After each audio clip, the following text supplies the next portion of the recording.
Nous, Baldé, on se dirige vers la célébration quand même de la fête internationale du travail, mais il faut dire que les fonctionnaires guinéens sont toujours en quête de bien-être. Du bien-être. Oui, et aussi beaucoup de Guinéens qui cherchent du travail, mais comme vous le disiez tantôt, effectivement, ceux qui travaillent ont du mal à joindre les deux bouts. On sait que le syndicat a anticipé pour nous parler d'union. Ce qui était rare ces dernières années. On sait qu'ils étaient divisés, les leaders syndicaux, et aujourd'hui ils se retrouvent, ils se donnent la main et ils regardent la même direction, et aujourd'hui ils font des réclamations claires au gouvernement. Ce qui là où on se pose des questions, c'est comment est-ce que la journée du lundi va être célébrée. Est-ce que le Premier ministre acceptera d'être face à ses leaders syndicaux et acceptera de prendre leur cahier de charge? Je pense que très souvent, on voyait certains au Palais du Peuple, d'autres à Matam, ainsi de suite. Les syndicalistes choisissaient chaque structure, essayaient de mobiliser dans sa zone d'influence. Mais avec cette unité syndicale, est-ce que tout le monde va se retrouver au Palais du Peuple? Est-ce que les Abdoulaye Sow, qui se sont fait entendre ces derniers temps, vont regarder le chef du gouvernement dans les yeux pour dire les quatre vérités, pour dire effectivement que le Guinéen est mal payé, les conditions de travail sont difficiles, surtout pour ce qui est de la fonction publique. Et je profite de l'occasion pour souhaiter par anticipation bonne fête à tous les travailleurs de Guinée Matin et à tous les employés de la presse guinéenne. Bien, allez, Bassekou, comment vous analysez un peu le contexte dans lequel intervient cette célébration, bien entendu, de la fête internationale du travail en Guinée? Alors, ça intervient dans un contexte assez difficile et inquiétant, parce que vous savez très bien que le mouvement syndical guinéen, qui est composé de plusieurs structures syndicales, ont déjà communiqué un document dans lequel ils réclament plusieurs points de revendication, notamment liés à la revalorisation salariale, mais aussi aux engagements qui ont été pris dans les derniers protocoles qui ont été signés entre le gouvernement et les structures syndicales, mais en réalité aujourd'hui qui ont du mal à être exécutés. Est-ce que moi je vais appeler le 1er mai une journée de fête? Je ne crois pas du tout, parce que ça intervient dans un contexte où aujourd'hui la situation du fonctionnaire guinéen est complètement dégradée.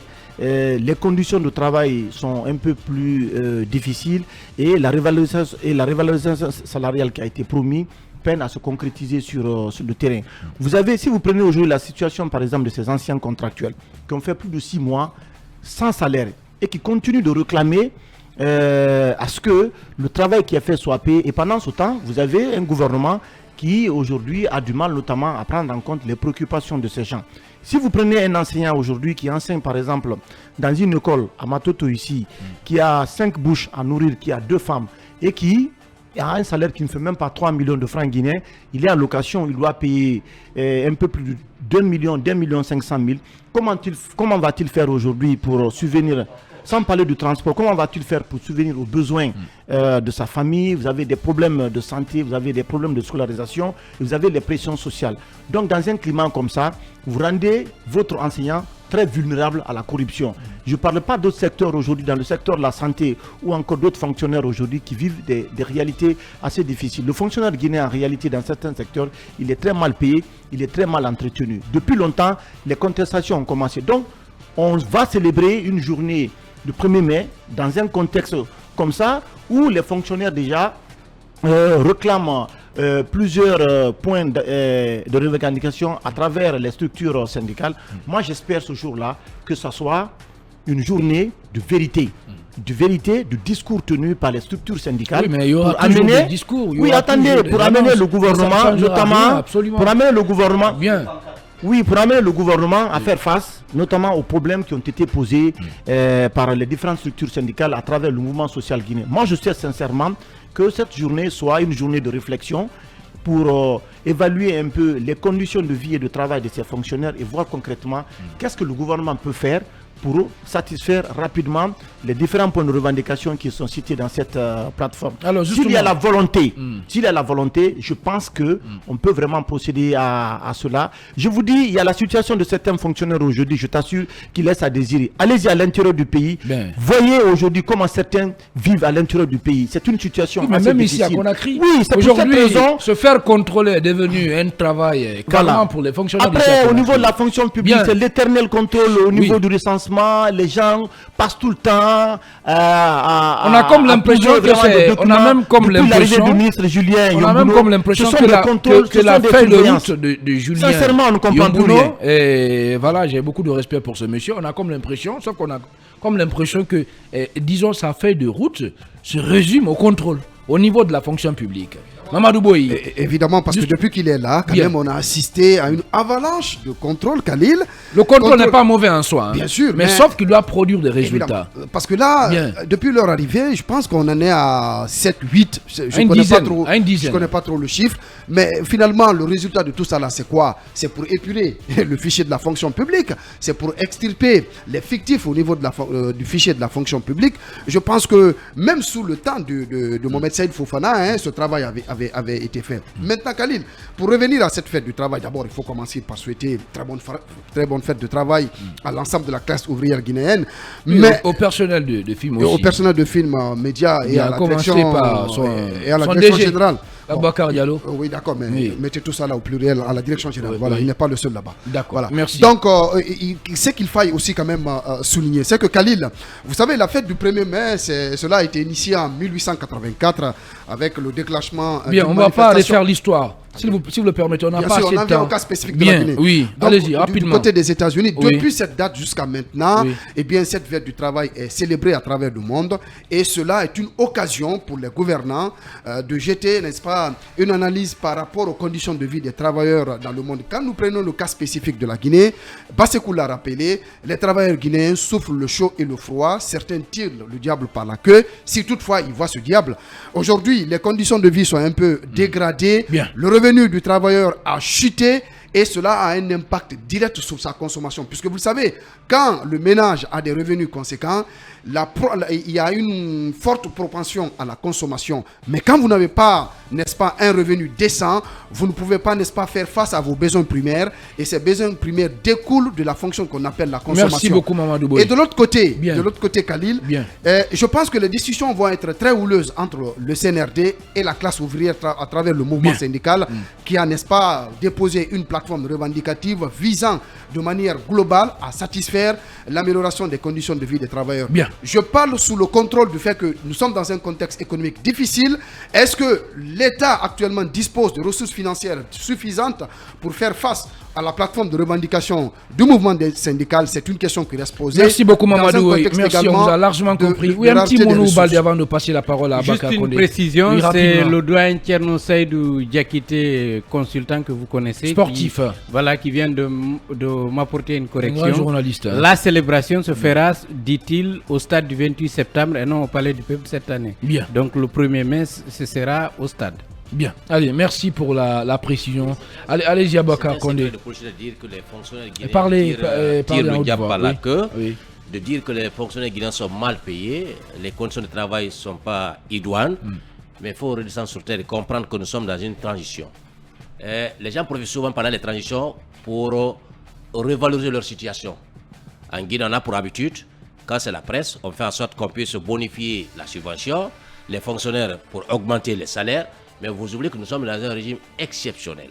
Nous sommes dans une refondation, on veut faire une rectification institutionnelle. Aujourd'hui, le travail qui est fait à la fonction publique, c'est de corriger tous les torts qui ont été causés aux fonctionnaires guinéens. Il y en a qui ne travaillent absolument pas, mais qui ont deux fois le salaire de ceux qui travaillent. Absolument. Il y en a qui ne font absolument rien, qui ont 10 fois le salaire de ceux qui travaillent. Donc je pense qu'aujourd'hui, ce travail est en train d'être fait et ce n'est pas à la vite, on va le faire. Je pense qu'il faut savoir raison garder, attendre d'abord qu'on finisse avec cette transition. Le gouvernement légal qui va venir, surtout qu'on dise que les comptes sont au rouge, il n'y a pas d'argent. Les besoins sont énormes pour l'État. On veut organiser des élections. Il y a beaucoup de chantiers qui sont ouverts aujourd'hui. Je pense qu'il faut mettre de côté ces contestations-là, attendre qu'on finisse avec cette transition, qu'on revienne avec un régime normal, et après maintenant qu'on réclame des meilleures conditions de vie et de travail. Mais aujourd'hui, vous demandez à la transition va augmenter le salaire des fonctionnaires à 5 millions. Le gouvernement qui va venir sera incapable d'assurer. Oui, mais au même moment, on procède à des contrôles au niveau de l'administration publique qui aboutissent, bien entendu. Oui, c'est normal, mais attendez. Je viens de vous dire, Khalil, il y a des gens... Vous ne pouvez pas réclamer une chose et son contraire. Je viens de vous dire qu'aujourd'hui, à la fonction publique, il y a des gens, je vous jure, la main sur le palpitant, il y a des fonctionnaires haut perchés qui reçoivent le salaire de 10 personnes. Pas simplement, il y a des fictifs, ils ont des gens vraiment qui ne travaillent pas, pour lesquels ils reçoivent les salaires. Donc je pense qu'aujourd'hui, ce n'est pas dans cette situation. Il faut profiter, mettre la pression pour avoir un salaire qui ne pourra pas tenir à la longue. Parce que vous demandez aujourd'hui un salaire de 4 millions, 5 millions, demain le gouvernement qui viendra ne pourra pas l'assumer. Donc parce qu'il faut permettre d'abord à sortir de cette transition, permettre à Julien Yombulo de faire son travail, et après le gouvernement légal qui va être installé, on va maintenant mettre 4 sur table, je pense discuter. Que c'est réaliste. Ce n'est pas maintenant je souscris à cette proposition. Non, bien. Une petite précision. Vous savez, lorsqu'on a assaini le fichier de la fonction publique, en tout cas le travail que Julien Yombulo est en train de faire sur le terrain, on était parvenu, n'est-ce pas, à dégager plus de 30 milliards de francs guinéens lors des contrôles. Je pense que toute cette manne financière peut, n'est-ce pas, aider par exemple le CNRD à faire face, par exemple, à l'amélioration des conditions de vie des travailleurs. Mais de l'autre côté, je rejoins quand même Condé sur un certain aspect. C'est que ce gouvernement de transition ne peut pas satisfaire à tout, surtout dans un contexte de rareté des ressources financières par rapport justement au fait qu'il y a, n'est-ce pas, des programmes contenus dans le plan de référence intérimaire qui doivent être financés où on va puiser tout ce temps. Merci beaucoup, Mamadou. C'est une question qui a largement compris. Khalil Kamara, votre grille de lecture par rapport et bien sûr à ce sujet-là. Selon vous, qu'est-ce qui doit être fait? D'abord, mon cher Omo, il faut reconnaître que... Qu'est-ce qu'on doit dire aux fonctionnaires, aux travailleurs surtout, selon dit? Aux travailleurs, je dirais de patienter. Parce que je pense qu'il y a beaucoup d'agitation. Je dis, qu'est-ce que le gouvernement doit dire, surtout ce jour-là, au-delà des discours qui vont être tenus, des promesses, concrètement, qu'est-ce que le gouvernement doit dire aux fonctionnaires, aux travailleurs, pour les galvaniser davantage? C'est ce que je suis en train de vous dire. Je dis bien que le gouvernement doit dire aux travailleurs de patienter, parce que je pense qu'il y a beaucoup d'excitation au niveau des travailleurs. C'est vrai, leurs conditions de vie. C'est vous-même qui décrivez ici une transition qui se prolonge, dont on a du mal à déterminer les contours. Patienter jusqu'à quand? Vous savez qu'il y a des gens qui... Vous allez comprendre. Ce que je veux dire, c'est qu'aujourd'hui, il faut reconnaître qu'il y a eu beaucoup d'efforts dans le cadre de l'assainissement du fichier de la fonction publique. Il faut reconnaître que avant, il y avait beaucoup de gens qui ne travaillaient pas, qui étaient même à l'extérieur, mais qui percevaient des salaires à partir d'ici. Je crois que le ministre de la fonction publique et du travail, c'est-à-dire aujourd'hui, à qui d'ailleurs je rends un vibrant hommage, parce que j'estime que c'est quelqu'un qui maîtrise bien. Bien. J'estime que c'est quelqu'un. D'accord, bien. J'estime que c'est quelqu'un qui. On va pas passer la journée là-dessus. Qui maîtrise bien la fonction publique et qui maîtrise le code du travail, parce que quand il est venu, il y avait beaucoup de dispositions du code du travail qui n'ont pas été mises en application, mais aujourd'hui, je crois que ces dispositions-là sont en train d'être appliquées et qui répercutent d'ailleurs sur la vie des travailleurs. Alors si aujourd'hui on a enlevé des fictifs dans le fichier de la fonction publique, on est en train de voir, attendez, on est en train de voir aujourd'hui quels sont ceux qui percevaient des salaires et qui ne devraient pas, et quand tout cela va être finalisé et quand tout le monde... La même chose, il y a des fonctionnaires, actuellement il y a un procès au tribunal de Kaloum où des fonctionnaires de son département l'accusent lui-même d'avoir bénéficié de ça quand il était à l'UNICEF Guinée. Il ne fait pas un travail facile. On l'accuse d'avoir pris son salaire de fonctionnaire alors qu'il était... alors qu'il travaille pour l'UNICEF Guinée. Ce sont des fonctionnaires du ministère de la fonction publique. Ce que nous dit là, c'est important. C'est important. Et le procès est en cours au tribunal de Kaloum. Oui. Ce qu'il faut aussi comprendre. Le formateur, c'est un ministre qui a apporté beaucoup de changements. Si vous le permettez, allez couper les micros. Et voilà, cette truc de... Voilà, s'il vous permettez, on va rester focus sur le sujet, s'il vous plaît. Les débats de personnes, on va le laisser. On va le laisser. Voilà. Restons sur les réformes Rapidement, 30 secondes. Voilà, oui. Je dis que toutes les réformes qui ont été engagées, si ces réformes-là aujourd'hui sont menées à bout, c'est-à-dire que quand on finit d'assainir le fichier de la fonction publique et qu'on essaye de recenser tous les fonctionnaires, parce que vous avez aujourd'hui des fonctionnaires même qui doivent être à la retraite, qui ne sont pas aussi admis à la retraite, mais quand tout cela va être fait, forcément, il y aura un plus pour il y a des fonctionnaires qui ont fait valoir leur droit à la retraite. Ça, c'est une précision. Et deuxièmement, il y a plus de 150 personnes. Attends, c'est important d'apporter cette précision. Je pense qu'il y a le ministère de la fonction publique qui a fait ce communiqué. Il y a plus de 150 personnes qui étaient concernées par le double mandatement et bien qui ont été remerciées. Il y a d'importantes mannes financières, comme vous l'avez dit, qui ont été perçus par le ministère de la fonction publique, en tout cas au regard de ceux qui ont été retirés du fichier de la fonction publique. Tout cela prouve aujourd'hui qu'il y a une bonne volonté d'améliorer les conditions de vie et de travail des fonctionnaires guinéens. C'est pourquoi je dis... Moi, la précision que je vais apporter, c'est que tout ne peut pas être fait. Je suis parfaitement d'accord. Mais on ne peut pas aussi tout attendre. Il y a quand même... En fait, le ministère de la fonction publique, en réalité, peut quand même commencer à satisfaire un certain nombre de revendications, à voir dans les limites, notamment des ressources financières disponibles, qu'est-ce qui peut être fait pour prendre en compte les préoccupations des fonctionnaires. Si on demande par exemple une valorisation, attends s'il te plaît, de 100%, il y a une possibilité aujourd'hui, à travers les 30 milliards par exemple qui sont obtenus, voir qu'est-ce qui peut être fait en termes vraiment de revalorisation, notamment sur les prix par exemple de transport et de logement. Ça peut être fait. Il y a une possibilité. Moi je ne dis pas qu'il faut prendre en compte tout, mais il y a un début vraiment à tout et c'est ce point-là vraiment qu'on attend le gouvernement de transition. Bien, allez-y. Mais rapidement pour clore, Khalil Kamba. Oui, pour clore. On a abusé de mon temps. Pas du tout. C'est important d'apporter cette précision. On ne va pas polémiquer, Khalil. Je ne polémique pas, mon cher Romo. Je veux dire, j'ai bien aimé tout ce que Bassekou a dit, parce que cela encore prouve à suffisance qu'il y a une volonté d'aller vers l'amélioration des conditions de vie et de travail des fonctionnaires guinéens. Donc c'est pourquoi j'ai dit tout à l'heure qu'il faut patienter, parce que le travail, on ne peut pas tout faire d'un seul coup. Je déplore qu'il y a aujourd'hui une condition de vie misérable des fonctionnaires, mais pour arriver à tout cela, il va falloir d'abord qu'il y ait un travail de fond. Et le travail de fond, c'est bien sûr l'assainissement du fichier de la fonction publique, mais aussi voir quels sont les fonctionnaires qui doivent être admis à la retraite. Et je pense que nous sommes dans ce travail-là aujourd'hui. Il y a eu beaucoup d'efforts et ces efforts-là ne resteront pas vains. Maintenant, pour dire que la transition, le gouvernement qui est là va passer, même si le gouvernement là va passer, il faut comprendre que l'État, c'est une continuité. Bien. Si la transition avec